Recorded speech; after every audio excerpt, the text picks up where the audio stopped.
Deconverted man. Atheist argument. That sounds good, but is completely wrong. Oh, no. I'm not aware of a single argument for atheism or an argument that, like, we make a lot, but he's got it. Okay. Nobody hates the degenerate excesses of religious ideology more than I do. When you see the so-called Christian right treating someone like Donald Trump as a religious idol, the only appropriate response you should have is one of disgust.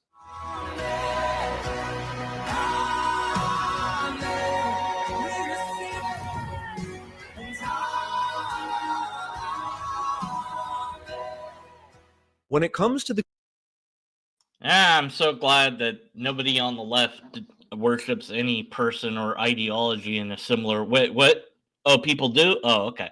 So people left or right on the political spectrum will and can worship or enact worship-like things of any given person, idea, ideology, etc. But it's easy to point out this one example. Okay. Anyways. The great meme wars, the war of ideas raging in our culture, atheism has been an important ideological faction in pushing back against the excesses of religious ideology. But sometimes anti-religious sentiment can lead to less than ideal conclusions. Uh-oh!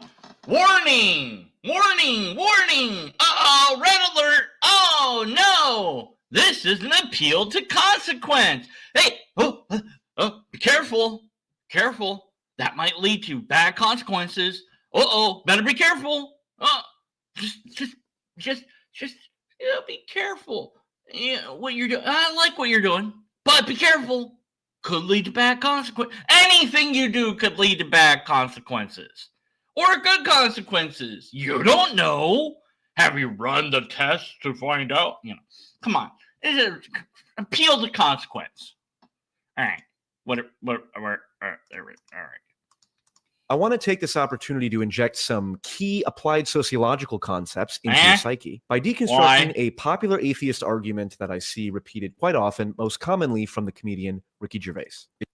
Okay, so you've seen it repeated a lot, but you only have one example. So I don't know that you've seen this. So really this video should have been Ricky Gervais's argument analyzed or something like that, but that wouldn't have gotten me to click on the video. So, I just mislabeled the video. Whatever, it's fine. It goes as follows. You see, if you took every holy book there's ever been, every religious book, every bits of spirituality, and hid them or destroyed them, okay? They went away and never, right? And then you took every science book and destroyed that. In 1,000 years' time, those science books would be back exactly the same because the tests would always turn out the same. Right. Those religious books would either never exist or they'd be totally different because there's no test. Okay, so this really isn't an argument. It's just some, not precisely. It's kind of an observation of what would probably happen. And he's probably right. There would be new religions, but they wouldn't be identical to the ones we have. They would look different because they'd be based on the new societies that had to develop without scientific or religious books.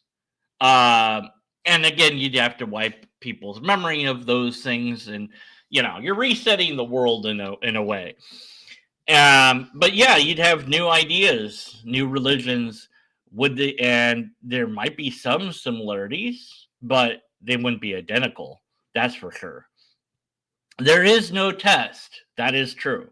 There's not. That is the key point of what he is saying. It's not that, whether they came back or not, they wouldn't come back identically. That's for sure. And there might be some surface similarities or maybe some deeper similarities, but they would be there. They definitely would be different. That's, And the key point is there's no test. There's no test to run on God, because God is a concept that we humans created and evolved with us over time. So there, whatever that is, we'd make up a new version of it slowly throughout time, and it might have a different name, different names, and then would it converge on a single name? It might, or it might not. It depends on how things play out. But the key point is the test. I think that's the key point here is there's no test for God. There's no test for religions.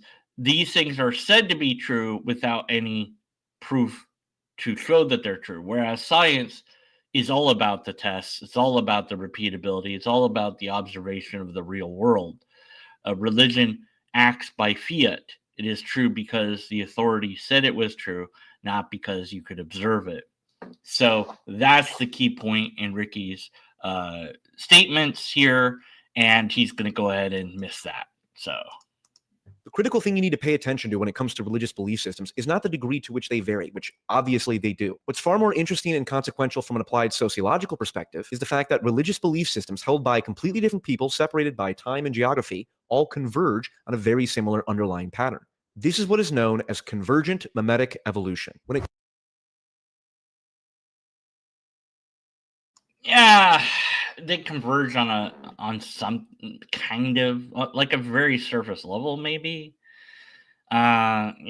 You've got I'm struggling here, but okay, whatever, sure. They kind of they kind of converge, sort of. Okay. When it comes to genetic evolution, there are two ways that biological features can evolve in a given species: convergent evolution and divergent evolution. Divergent evolution is when a species evolves a given biological trait and then passes that trait onto its descendants, which differentiate into different species. For example, all mammals descended from a common ancestor, which is why human beings and whales have more similar bone structures than whales and fish. That's why aquatic mammals' tails go up and down and fish's tails go side to side. Convergent evolution is when different species evolve the same biological trait without inheriting it from a common ancestor. Insects, bats, and birds all converged on the biological trait of having wings while maintaining entirely separate genetic lineages. The key thing to understand is that memetic evolution also occurs convergently or divergently. Convergent memetic evolution is when different cultures, completely separated by time and geography, develop ideas that converge on the same patterns and concepts. And the continuity of those patterns and concepts are what informs our understanding of the archetypes. Okay, sure. The thing is, like, when you're looking at, I mean, I guess you'd have to stick with the distant past where people hadn't yet encountered other cultures. You'd have to stick to before. Well, when was that, though? I mean, we always have encountered other tribes. So it'd be really hard pressed to find cultures truly separated in this way, you know? So Japan back in the day got visited by Christian missionaries, and they legalized Christianity. So Christianity went underground. There's a whole documentary called I think it's like Hidden Christians of Japan or something like, I don't forget what the name of the documentary. I'll find it if you want me to. But anyways, there's a whole documentary on the hidden Christians of Japan. And while it was in hiding, it changed and evolved in a different way, where there was a mix of Buddhism and Shintoism into Christianity. And so you had like a blue Christ, and, Christ was depicted in different ways. And so you had this merging of ideas that you wouldn't have gotten otherwise. So that had impact upon those people and those beliefs to some degree that would be very hard to measure on society as a whole because they were in hiding. It's not until they were allowed to not be in hiding that we can, see what their beliefs are. But what impact did that individual have on the society as a whole? Even though they're keeping their beliefs to themselves, I don't know. Those beliefs certainly inform them of how to do things in life. But if we can't tell that they're acting differently, then the impact would be negligible, right? So their Christian beliefs didn't make them behave so erratically that it got noticed. Or perhaps they hid their beliefs so well that it was negligible. So, but at any rate, so there's similar patterns of ideas that emerge. Sure, why not? We're humans, and so we're probably going to have things that agree with each other over time. That wouldn't be that surprising to me, given that we have experiences that are similar to each other, even across the world. I don't know what the point is. Like, other than that's kind of true. What's your point? This is why there's commonalities in mythologies. It's man. like if you put enough people together in enough different places, the commonality of the groups of people, there because of the grounding in common motivation and emotion and embodiment, because we're embodied, means that they're going to generate hierarchies that are broadly similar, with strategies of success within those hierarchies that are broadly similar, with descriptions of the strategies that are broadly similar. Convergent mimetic evolution explains why there can be such strange commonalities in the religious narratives across vastly disparate cultures. The obvious example a lot of people always point to is the existence of flood myths. Flood myths are foundational religious narratives present in the Old Testament with Noah's Ark, in Hinduism with the story of Manu and the fish, and in early Chinese mythology with the myth of Gun Yu, the great. Well, okay, yeah, but that flood myth pre-existed the Bible, so because it was stolen from the Epic of Gilgamesh, probably. But yeah, floods happen, so people make a story about that flood, and then it becomes mythology. That's not really that surprising. But yes, some people look at that and go, hey, that's proof that a worldwide flood happened, because they're looking at it backwards. It's proof that floods happen. People tell stories about them. But we haven't, different culture. There's the West and the East dragons, right? And does that mean something? Well, we based it on an observation of lizards and we didn't understand them, right? Why did theirs get it different than ours? There's a whole thing there, and it all is so similar. And what the hell is the point of any of this? Flood. Some people claim that these stories are the result of an actual historical reference to a particular flood, and while that may or may not be true, it doesn't change the fact that all of these religions also converge on prescriptive moral claims. For example, purification rituals involving bathing with the explicit intent to cleanse the soul are present in Christianity, Hinduism, and the religious traditions of the Lakota tribe. It's not difficult to understand. Okay, so you got three examples of their convergence. Wow, 3, amazing. Just 3. I mean, is there more? Okay, just 3. Okay, that's okay. Understand why, given the physical act of cleansing analogizes very easy to the spiritual act of cleansing. But that's the point. The commonality of our brains, bodies, and environment means that there's going to be convergence and overlap in the adaptive behaviors that allow people to thrive. And those behaviors are encapsulated in religion. So you can see how this complicates Ricky Gervais's argument that if we just got rid of all the religious texts and over time, they came back, they'd all be different. It's like, it's true in detail, but not true in the fundamental sense. It's not true on a technical level. Okay. But I thought that his point was the testing bit, not the, bit about them being different. Because, they'd be different. There'd be similarities, but they would be different, And, well, technically there'd be similarities, come on, man. Like, let's not steal. Let's just weaken the argument. What is it called when you weaken an argument and you make it not really be what the argument is? Oh, there's a word for it. Oh, what is that word out there? Straw man. Oh, that's what it is. So if I have this right, one atheist presents an argument that is technically wrong. I'm going to focus on the technicality of that, which, hey, I'm all for it. I love that sort of stuff. If this was presented as a syllogism, I'd be going at it too, but it wasn't, the main point of the argument, the testability, we're going to ignore that, set that to the side because that's going to weaken our position. Also, we're going to name our video the atheist argument that sounds good but is completely wrong, even though part of his argument is also right, because that label is going to get more views than Ricky Gervais is wrong about this argument in a technical manner. You know, because precision of language be damned. We want our clicks and views, right? What should I name this video? Oh, I already named it. Never mind. Obviously, religions differ in important ways, especially when it comes to more abstract philosophical claims. Sam Harris demonstrates this very clearly by contrasting the Judeo-Christian conception of good and evil with the more Eastern understanding of ignorance and enlightenment. We can understand this continuum of good and bad, or positive and negative, in ways that don't use certainly don't use the Judeo-Christian framework for evaluating these things. Because if you take the Buddhist framework and map it onto this continuum, you don't get good and evil.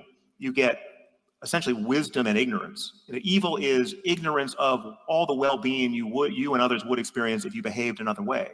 Right? That's the Buddhist game, or even within Hinduism. And again, this connects to your love of stories. You take the Hindu text, the Ramayana, which is just a foundation. It's doing the work that the Bible is doing for Jews and Christians. In the worst guy in the Ramayana, the 10-headed demon Ravana, the prototypically evil person, is at bottom really not a bad guy. He's a great sage who is just, in a bad mood, essentially, right? He was obscured by ignorance. And so it is in the Buddhist canon. The Buddha meets a serial killer who, is wearing a garland of human fingers. Walter White, he wasn't an evil character. He was just ignorant. He made decisions that were based on ignorance, not based on wisdom, because we can look at it in that framework and decide that Walter White wasn't evil. He was just ignorant. Sure, we can do that. I don't know what the hell the point would be, but whatever. Sure, okay. What the hell's the point of any of this? Okay, so Sam Harris said stuff. We can skip ahead. We can skip ahead. Picture of a possibility. But while there are very important differences in the philosophy espoused by different religions, the behaviors that these religions encourage in their practitioners are what's relevant. The behaviors that the religions encourage are what's relevant. Like the 613 laws in Judaism, that was certainly behaviors encouraged. Okay, that's really relevant. What do we think about those behaviors today? Pretty important, if you ask me. I don't know that we would like if a culture was stoning their own citizens to death. And I think that would be pretty frowned upon. Now, of course, we do have a modern example of a religion that's still doing bad stuff, but we find ways to excuse it because reasons. Do I need to say the name of this religion? Or can I hint at it? It's something where if you draw the prophet, you might get killed. Hint, hint. It's the culture that borrowed from the Jews and the Christians. Hint, hint. That one, where there's even a phobia attached to it. Blank phobia, blank law something phobia that you can be accused of by saying that this religion is bad. Because, well, some of the people are good that are in that religion. They're not all bad people. Well, but they did do a survey, and the majority of these people wanted a type of law that starts with the letter S put into play, that if that law was indeed in play, then they would have a significant advantage over non-religion that they are words. I'm just saying that there's definitely a religion that is getting away with stuff that we wouldn't necessarily like.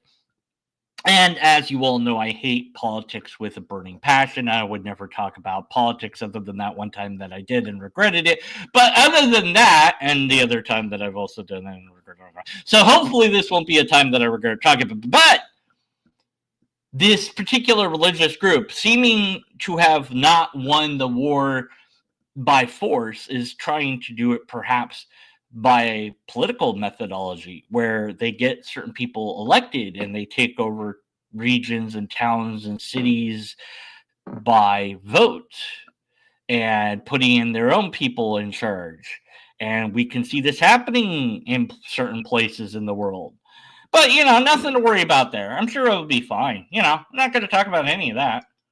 For example, marriage is a cultural universal, and in every society where it's been studied, it's been underpinned by a religious tradition. Marriage, clearly, we've heard about monogamous pair bonding species. In terms of the formal structure of marriage, it is universal. All human cultures have some version of it. Across all human cultures, more than 90% of people wind up in that culture's equivalent of a permanent, stable relationship. Even though historically the majority of human cultures have been polygamous, nonetheless, amid them, the vast majority of individuals have been in monogamous relationships. Again, obviously there are religions that philosophically allow polyamory, but if you look at the behavioral convergence across religions, monogamy is overwhelmingly favored. Okay. But yeah, there's another relevant clip that you should have included, so I'm going to help you out here. Here you go. This should have been included.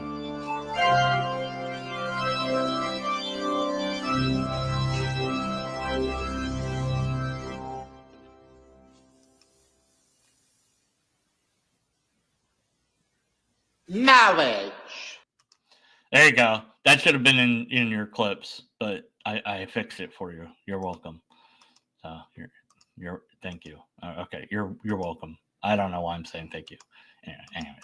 In the pure atheist materialist model, we should evaluate ideas like monogamy and polyamory using propositional logic and rationality. But here's the key point. But we're not going to do that in this video. That would be interesting to do, but we're not going to analyze anything in this video. We're just going to talk about stuff. Okay, cool.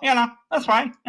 Maybe our ability to rationally evaluate the social consequences of abiding by monogamy or polyamory is not a better computational mechanism than actually running the simulation over and over again over thousands, if not hundreds of thousands of years, as religions have done. Religions.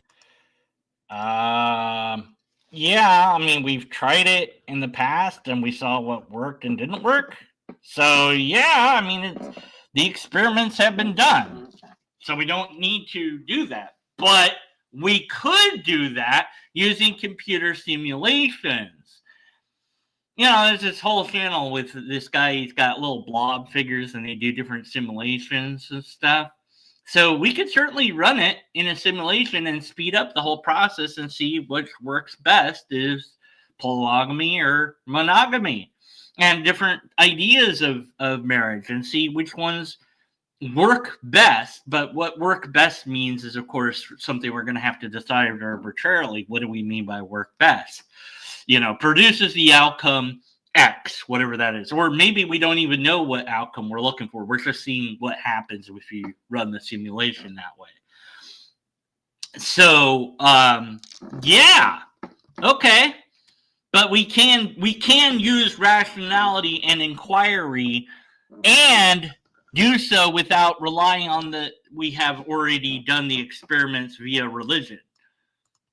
Can be thought of as compendiums of evolutionary wisdom that have been acquired through many iterations of trial and error and then passed down from generation to generation, a phenomenon that is common across a variety of living organisms. Just as evolution hardwired beavers to build dams that get passed down to generations over hundreds of years, or termites to build mounds that have supported their descendants for thousands of years, evolution hardwired your brain to value, participate, and bind yourself to religious and cultural ideas that have been passed down and evolved over generations.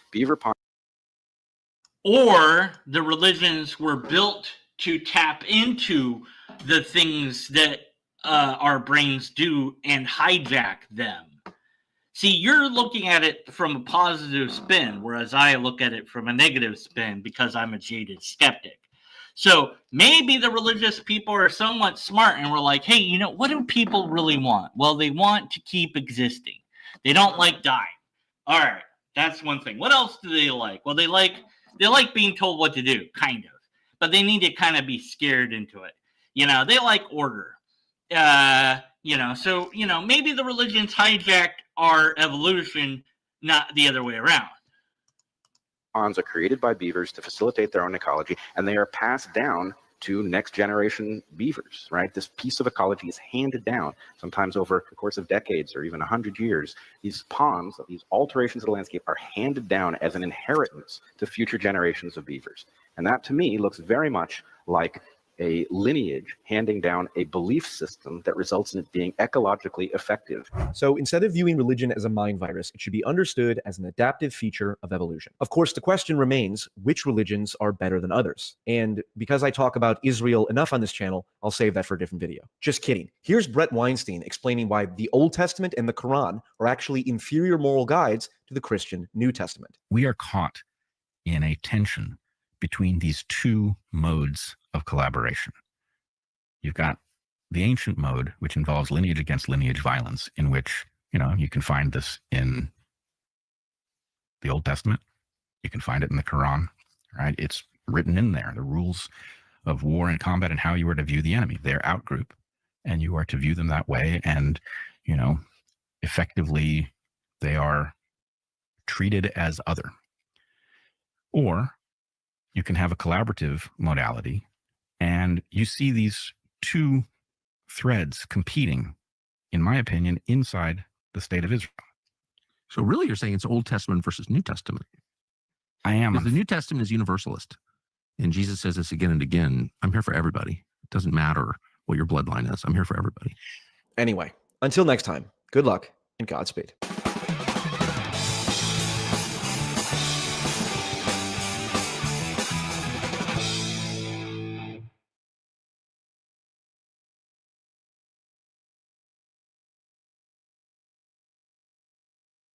According to the Wall Street Journal, Gen Z graduates are facing the worst job market in over a decade, with Anthropic CEO warning that AI could eliminate nearly half of all entry-level jobs just within the next 5 years. And while 72% of Gen Z lives paycheck to paycheck, nearly half are working 3 or more jobs just to survive. Raising the question, why is Gen Z yet another generation promised a future that no longer exists? While obtaining a lifelong career was once as straightforward as simply answering a job post in the local newspaper or a firm handshake prompted by a help wanted sign in the window, today, despite 75% of employers stating they're struggling to fill job vacancies, the second highest rate in 2 decades, a 2022 study of over 300 job applications submitted by Business.com's departing interns found that only 12% received any response from employers. Just 5% expressed interest in the applicant, and not a single application resulted in a hire, where employers were actually more likely to ghost candidates if the graduate met over 90% of the listed requirements. And although job postings have been weaponized to serve employer interests throughout most of modern history, most notably during the civil rights era, where employers flooded local job boards to portray government compliance by suggesting they were doing everything in their power to offer equal hiring opportunities, but just that no one was applying. The recent implementation of ghost jobs has essentially scaled greed and manipulation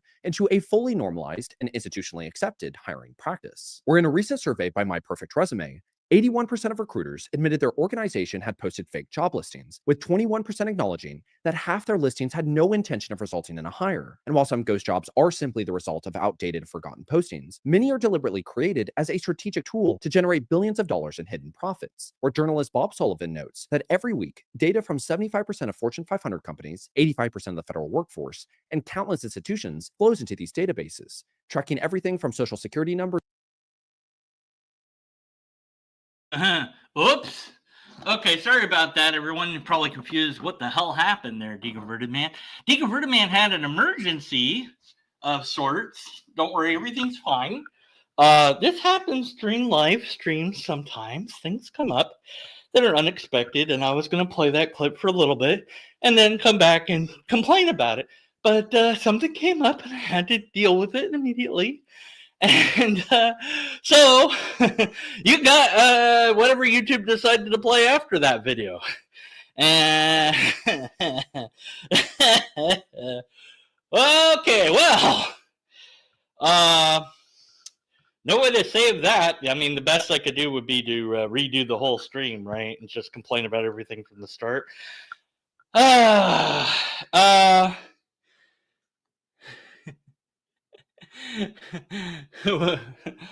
Took a bowel move. How do you know what I did, B.S. Lewis? I'm not admitting to anything. Anyways, so what were we doing before I got distracted by certain events that I'd rather not go into? Well, we were looking at that video and trying to figure out what the hell is the point of this guy. Like, okay, hey, religions converge sort of, kind of, on a surface level.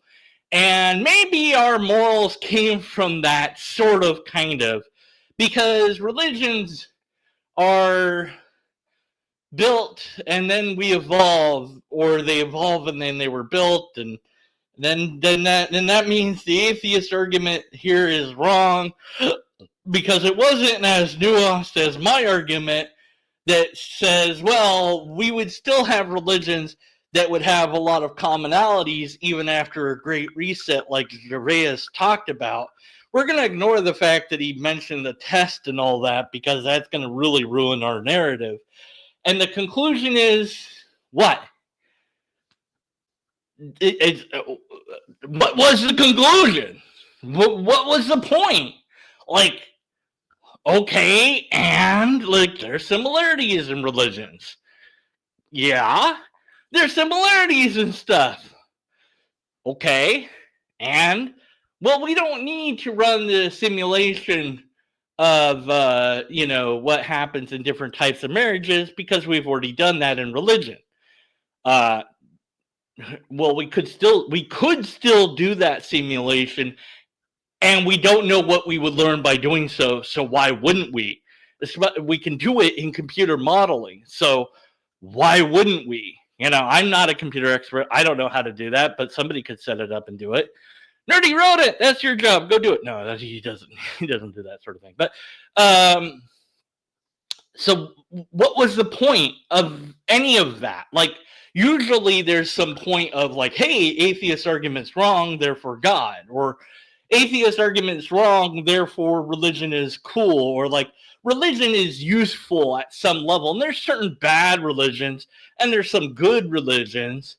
Okay, cool, but how do we decide between what is a good or bad religion? What metric are we using there? If we're using the metric that the religions themselves set forth for us, wouldn't we wind up going right back to that same religion then? If we use the morals and values that were told to us by any given religion as a basis of our morality to then examine that religion, of course you're going to agree with that religion. Why do you think Christian apologists will defend and excuse slavery in the Bible? Oh, it's different slavery. Yeah, we know that. Well, it's okay because, it's different. And, well, it was just those times, and God was just helping those people during that time, and it was different for them, and it wasn't really widely practiced, and it wasn't really, look at it. It's a nice, peaceful version of slavery.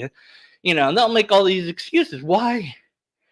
Because, well, they have to. They have to justify that it's okay to be in there. But they don't like slavery. They wouldn't want to see that sort of slavery return. Why would William Lane Craig defend genocide? Yeah. Remember that? Yeah. He defended genocide and even said outlandish things like, I don't see who would be hurt in this scenario. Like, you don't see how they would suffer when they die. Well, the kids, they went immediately to heaven. So sure, they suffered a little bit here on earth, but that's fine. Like, the only people that suffered were the attackers because they were forced to attack. What? So the perpetrators are the ones that are the victims. Wow. What an interesting way to justify violence, huh? So if we use the religious moral set of guidelines, then we're going to agree with that moral set of guidelines. But if we don't, then we won't necessarily.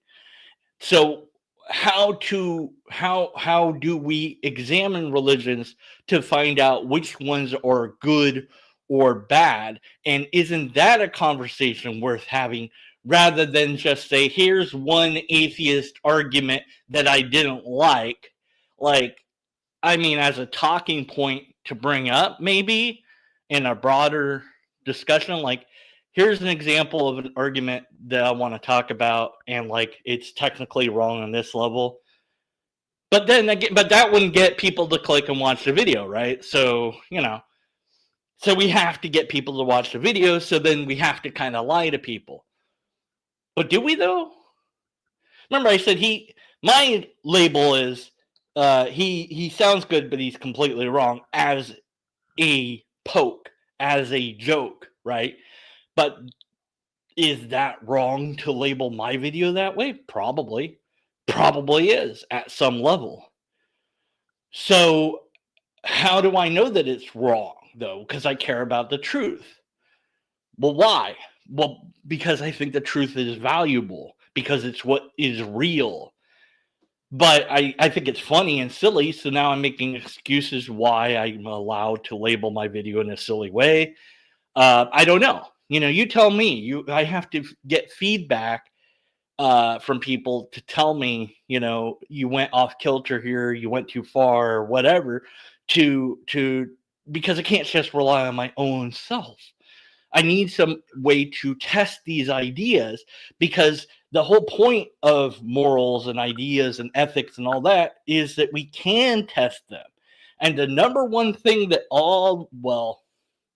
I'd say all with an asterisk religions, because there's a couple religions that might not do it, but the majority of religions do, is say you're not allowed to test the thing that you're told from God, because it's God saying to do X, Y, or Z, or not to do X, Y, and Z. So you're not allowed to question the morals from the Bible. You're not allowed to ask why that's good or bad. You're just told it is. And that's it. And that's supposed to be good enough. So you definitely have to go outside of religion to be able to question the ideas of religion.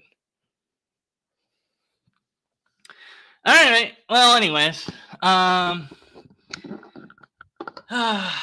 yeah, I was gonna say I really didn't get the point at the video. At the end of the video, I was like, "And yeah, I was like, what? And what's your point?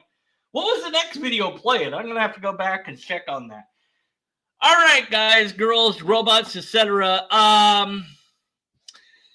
So this is we're just gonna pretend like that weird pit of the video didn't happen. The pit of the video. I'm gonna end the stream now. I can't talk apparently.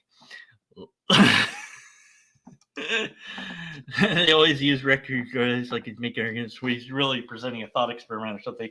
Yeah.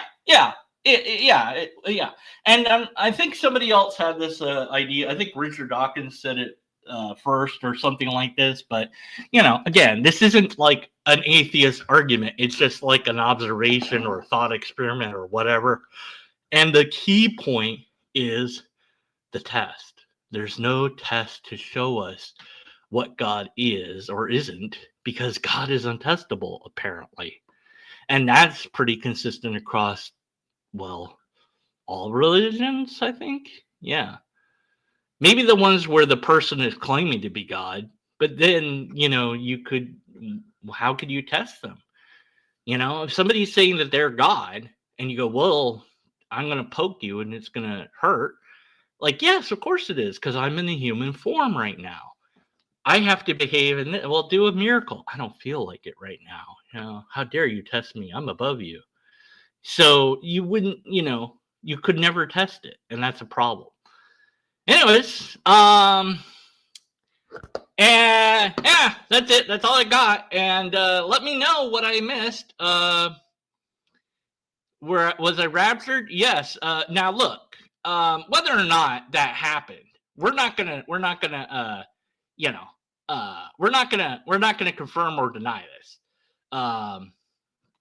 And I don't know the next part of the video that it went to play after that video. So we're going to pretend that video never played in this live stream. And I'm going to pretend like this live stream never happened.